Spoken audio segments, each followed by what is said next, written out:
This is Dr. David Jockers, and today we're talking about 7 easy ways to improve your energy levels. And so for me growing up, I used to always struggle with my energy. In fact, usually it was in the afternoon, really all day long. I would sleep in classes as a middle school and high school student.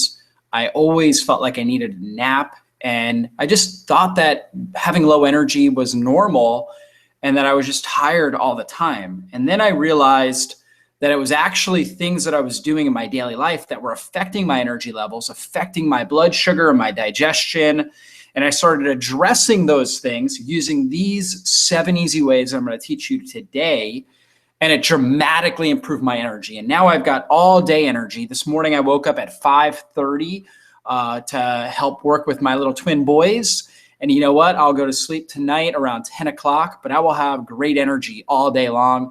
I'm going to be doing so much and staying busy and active, and I just wouldn't be able to do it without following the strategies I'm going to talk about. So I am going to actually show you in this presentation exactly how to double your energy, improve your digestion, and improve your body's ability to assimilate more nutrients from the food that you're consuming. So let's jump into this. If you don't know me, my name is Dr. David Jockers, and I'm a natural health doctor. I speak all around the country at churches, organizations, at big conferences. I just got back from the Truth About Cancer Live Symposium in Dallas not too long ago. I also speak in a lot of online summits, such as this Longevity and Anti-Aging Project, the Heal Your Gut Summit, the Detox Project, all different types of events. And this is my beautiful wife here with me and our little baby boys. Joshua and David are identical twin boys. So that's my family. And so let's jump into the strategies here. Now, when it comes to energy, we've got to really look at 3 major classifications.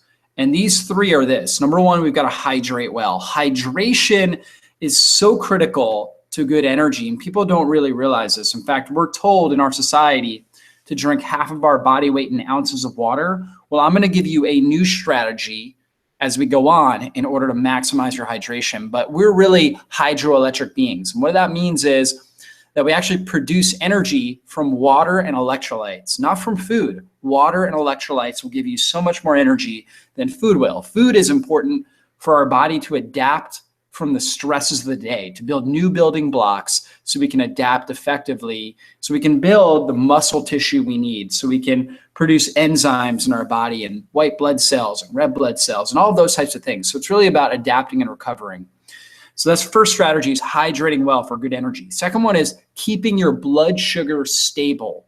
That is so critical. When we see the blood sugar going up and down, we know that person's going to suffer with an energy crisis. As a clinician, I look at lab work all the time. I look at things like hemoglobin A1C, fasting blood glucose. I look at postprandial, meaning post-meal blood glucose. And when we're seeing blood sugar jumping up and down and not staying stable, I know that person's going to have problems with inflammation and energy. And then number 3 is move your body and move your bowels. So we were made to move. We've got to move our body effectively, but we also need to move food through our system quickly. If you're constipated, if you're not moving your bowels at least 1 to 2 times a day, then you are definitely compromising your overall energy, and you're creating a putrefaction factory in your gut where bacteria and other microorganisms are putrefying the foodstuffs you have eaten in the past and creating massive amount of toxicity in your system. So the 7 strategies, easy steps I'm going to talk to you today are really going into and helping you follow these 3 core high energy strategies. So here are the 7 ways. Number 1, drink 8 to 12 ounces of clean water every day. And so, every hour of every day. And of course, I don't mean at night while you're sleeping, but while you're awake, you want to drink 8 to 12 ounces of clean water every hour at least. In fact, for myself, I like to drink a gallon of water before I eat anything. And that's utilizing that 7th principle, which is intermittent fasting. So we'll go through that. Number 2, drink a super smoothie every day. Ideally, your first meal should be a liquid meal.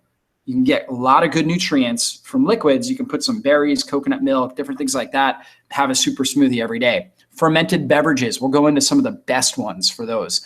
Using carminative herbs like fennel seeds can be an amazing energy boost. Drinking aloe vera juice. Aloe vera Phenomenal for the gut, phenomenal for helping alkalize and energize your body. So good for your digestive system. So we want to be doing that. Snacking on celery or cucumber, and we'll talk more about the benefits there. And then intermittent fasting. So let's jump in this. Water. We know water is life's critical element. That literally, that's how we produce energy. Again, it's hydroelectric energy. We're electrical beings. So we need water and electrolytes for good energy. And what we notice is that most people are walking around dehydrated. In fact, dehydration is something we all experience it just about every single day. And so even though I drink a gallon of water between the time I wake up and my first meal, I still will have periods of time during the day where I may be a little bit dehydrated. So we want to consistently be hydrating our body, 8 to 12 ounces of water minimum every hour, unless you're eating a meal. So you want to stop drinking about 30 minutes before your meal, so that way it gets out of your stomach, so you don't dilute your stomach acid. And then you can start drinking again. You want to drink as minimal as possible during the meal. And then after the meal, you drink about 30 minutes to an hour after the meal, you start drinking again. If it's a large meal, ideally give yourself about an hour to get the food through your stomach and into your small intestine. If it's a smaller meal, you can do a half hour. So that's a critical principle here. So really good hydration is so important here. Okay, smoothies. So you can see this right here. This is our gut healing smoothie. So it's blueberries, coconut milk. We've got our gut healing protein powder. You could also use our bone broth protein powder, which is great for this. Tons of amino acids like L-glutamine and proline. And then the gut healing protein actually has a ton of different anti-inflammatory agents like curcumin and quercetin and bioflavonoids. The bone broth protein is just a great overall amino acid mix for the gut. So you can make a great protein shake. Now, one key with this is you want to make sure you've got good fats, making sure you've got like an avocado or extra coconut oil. So if you're making a smoothie for one person, I would recommend you want to do this if you're using a thin coconut milk, like a carton coconut milk. Add 2 tablespoons of coconut oil or 1 avocado. Or an avocado, and a small avocado, and a tablespoon of coconut oil, something along those lines. So you get those good fats in there.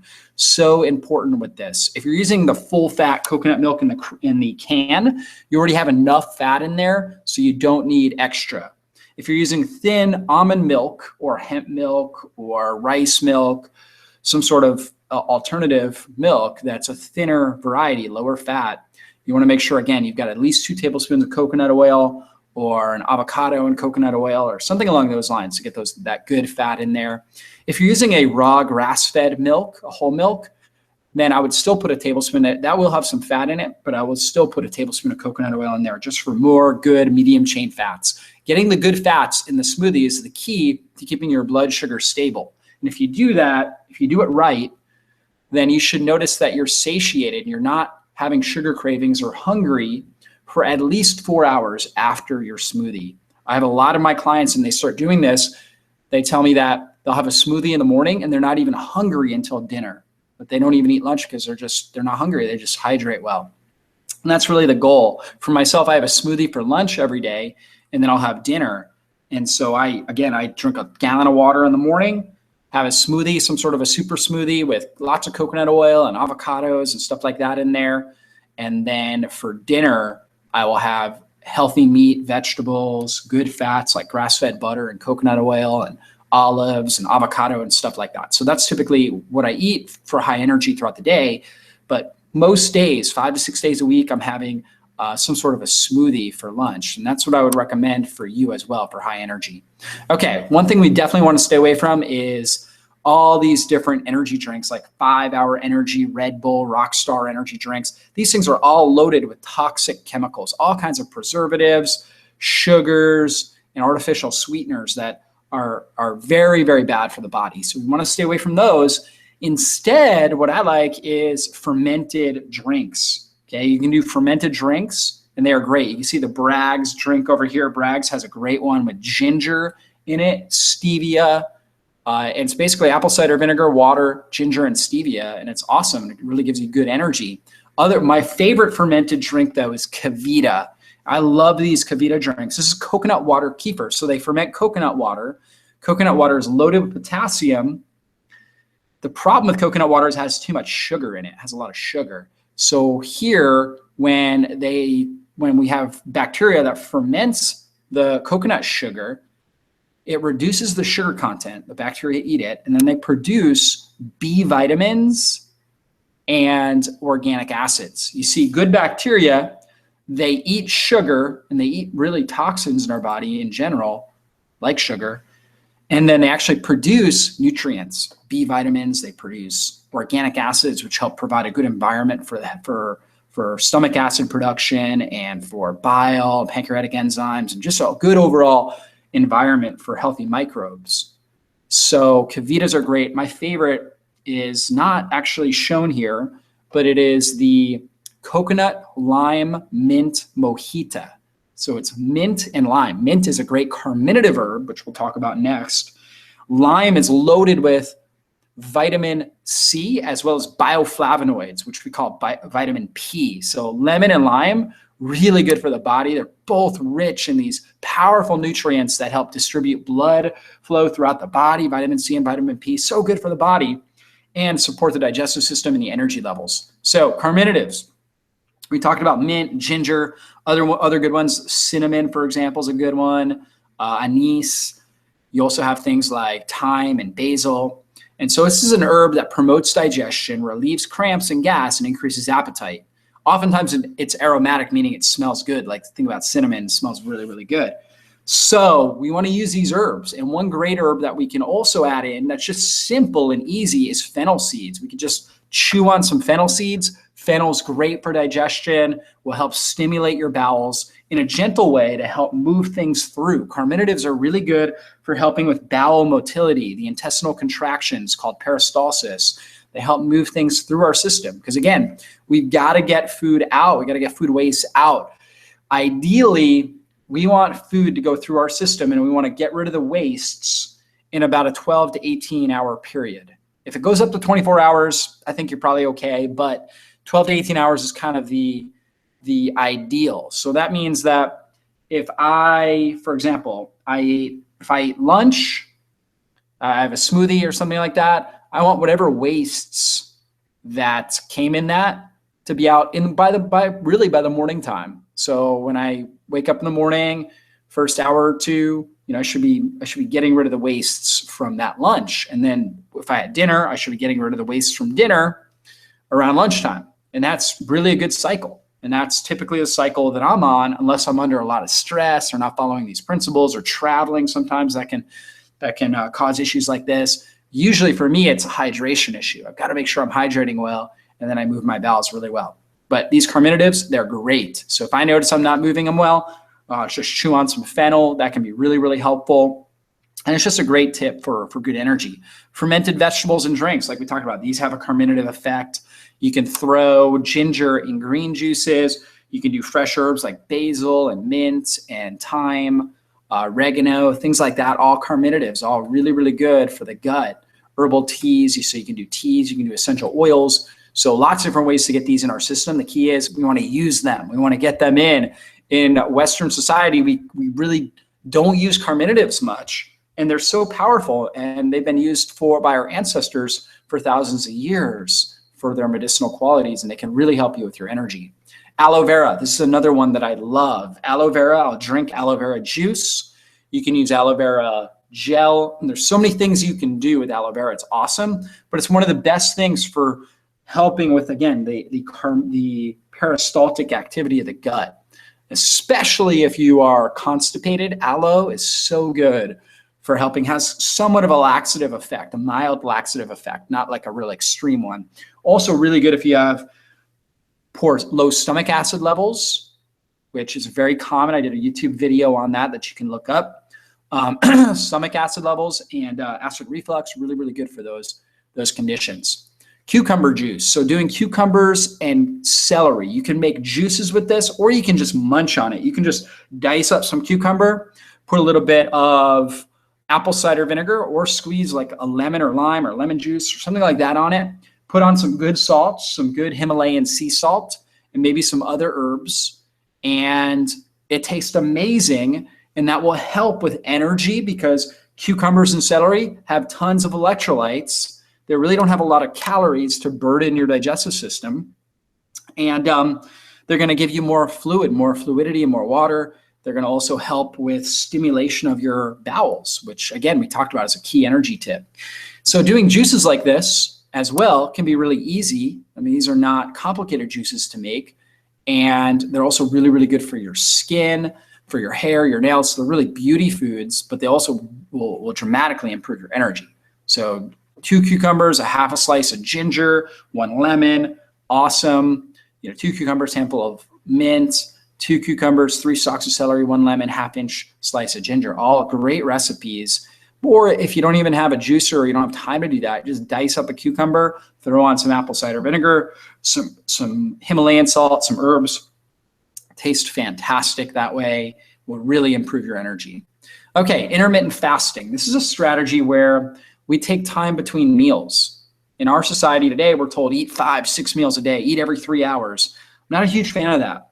And so what I recommend is when you wake up in the morning, you drink as much water as you can get down, as much water until you just feel nauseous. So for me, usually I'm drinking like 32 ounces of water when I first wake up. It's one of the best things you can do to improve your energy levels and to get your bowels moving and help flush out and cleanse toxins. You think about it, we just slept and we didn't drink ideally during that period of time. So we've probably gone anywhere from 6 to 8, 9 hours without drinking. So we're naturally going to be dehydrated because we are losing the water actually through our breathing at night while we're sleeping. So we're naturally dehydrated. So we superhydrate in the morning. And that will help flush stuff out. It will also take away your sense of hunger. A lot of people wake up and they're like, I'm so hungry when I wake up in the morning, but really they're dehydrated. So if they drank the water, it would take away the need to eat. And then again, you go back into that, hey, at least 8 to 12 ounces every hour after that, you start getting a lot of water down your system, taking the sugar out of your system. You'll notice that fasting is really not that hard. And so what I would recommend starting with is a 12-hour fast between your last meal and your first meal. So between dinner and breakfast, you want to make sure you go at least 12 hours. So if you finish dinner by 7 p.m., then you should wait till at least 7 a.m. before you eat anything with substantial calories. That would be a good general principle. And then if you're starting to feel good, if you start following these hydration principles, you may want to go up to a 14-hour fast where you go, let's say you finish dinner by 7 p.m., you go till 9 a.m. before you have a meal. And you might have your first meal as a smoothie. So again, you're getting more liquid nutrition. That process helps take stress off the digestive system because it's easy for us our digestive system to process water and electrolytes. And it's also easy to digest smoothies.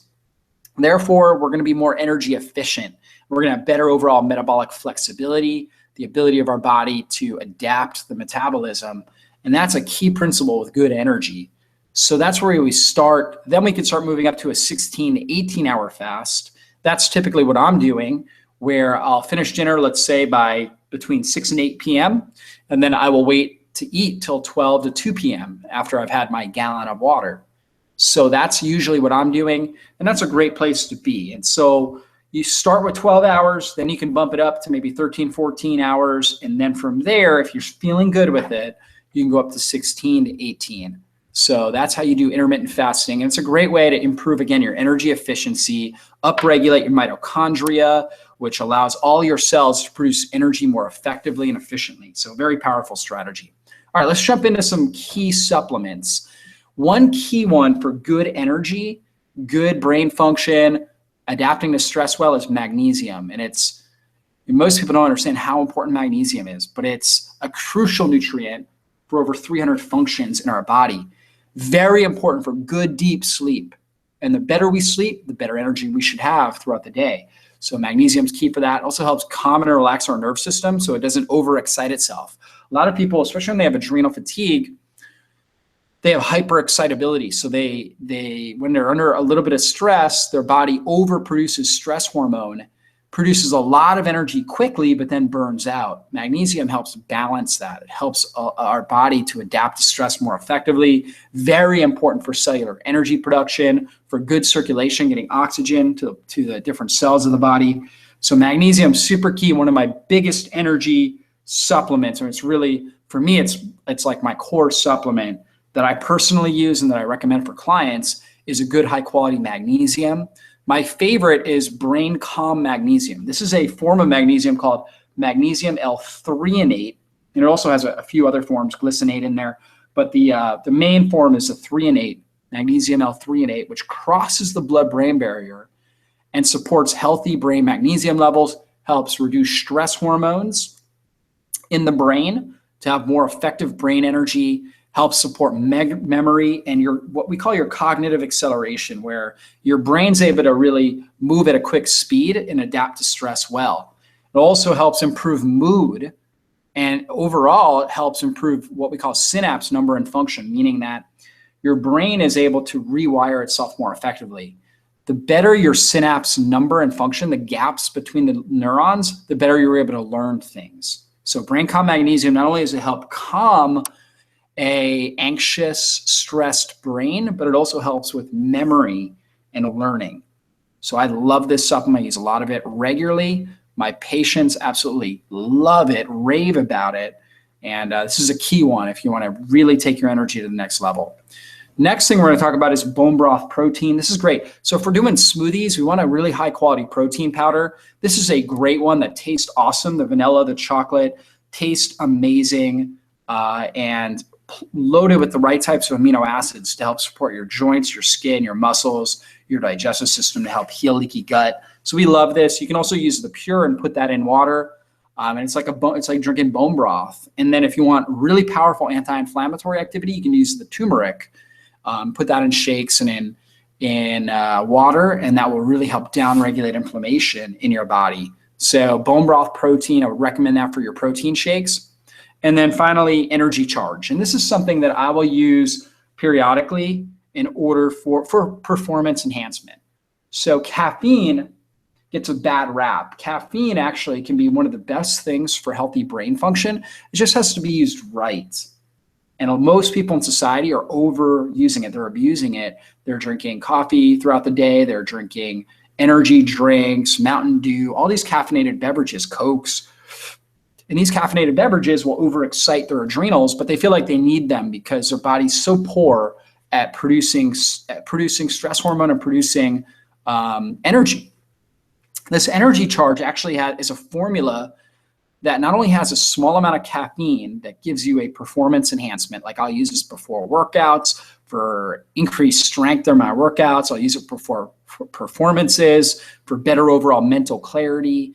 But also it has a grouping of nutrients like resveratrol, which has anti-aging characteristics, green tea extract, green coffee bean extract. It has glutathione, types of ingredients that help to boost cellular energy production, meaning your mitochondria producing energy. It also has a ton of electrolytes. We talked about how water and electrolytes produce great energy. So it's got the electrolytes like potassium and sodium and manganese and all kinds of different trace minerals. So really powerful performance enhancing supplement. Again, something I use periodically, and it's very, very helpful. Also, caffeine, a lot of people rely on caffeine in order to move their bowels because caffeine will stimulate acetylcholine receptors in the gut, which will help with peristalsis. This one does that. It really, really helps with that process, while at the same time not giving you kind of an energy crash a lot of people experience when they're using coffee or different types of caffeine and stimulants. They'll notice that their energy goes up, but then a few hours later, it starts going down. This one actually will help keep your energy balanced and stable. That's why I'm such a big fan of it. So anyways, these are the principles right here. We talked about 7 ways to improve your energy: drinking the water, drinking super smoothie every day, using fermented beverages. We talked about Kavita, the coconut water kefir, carminative herbs like fennel seeds, drinking aloe vera on a regular basis, snacking on celery, cucumber, and intermittent fasting. We also mentioned the 3 key supplements: magnesium, getting a good high quality protein powder, and then if you want to take your energy and performance to the next level, using the energy charge. So with that being said, guys, it's been a great little workshop right here, great little training, and be sure to subscribe to my YouTube channel in order to get these regular short trainings on various health topics so you can help take your life and your energy to the next level. God bless you guys. I hope everybody has a wonderful, wonderful day and start applying these principles so you can see the results. And when you do, go ahead and leave a comment in the comments box below this video. Love you. Bless you guys. Bye-bye.